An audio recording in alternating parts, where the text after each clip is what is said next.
Hello friends, आज मी बनवणार आहे मटणाचा रस्सा. त्यासाठी कुकरमध्ये तेल घेतलं, काही गरम मसाले टाकले, छान तडतडले की त्यामध्ये टाकणार आहे कांदा.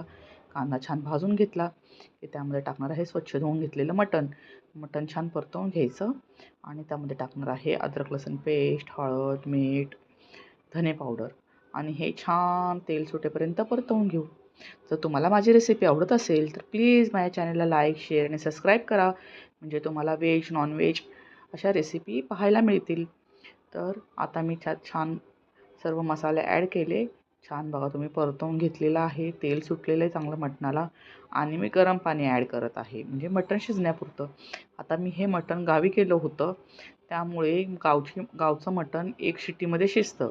जर तुम्ही मुंबईला राहत असाल तर तुम्हाला माहिती असेल तुमचं मटण किती वेळा शिजेल. तर माझी मम्मी म्हणाली की एका शिट्टीमध्ये ते शिजून जाईल, एकच शिट्टी कर म्हणून. तर मी आता खोबऱ्याचा एक मसाला करणार आहे. त्यासाठी खोबरं, लसूण, टोमॅटो, अद्रक आणि छान मिक्सरला बारीक करून घेणार आहे. मटण आपलं चांगलं शिजलेलं आहे. आता आपण पहिला फोडणी घालूया. एका टोपामध्ये तेल टाकलं, हा बनवलेला खोबऱ्याचा मसाला आणि काही घरातले सुके मसाले, लाल तिखट, गरम मसाला पावडर आणि आपला कांदा लसूण मसाला, हे सर्व मसाले छान मिक्स करून परतवून घेतले तेल सुटेपर्यंत. म्हणजे आपला छान अशी तरी येईल.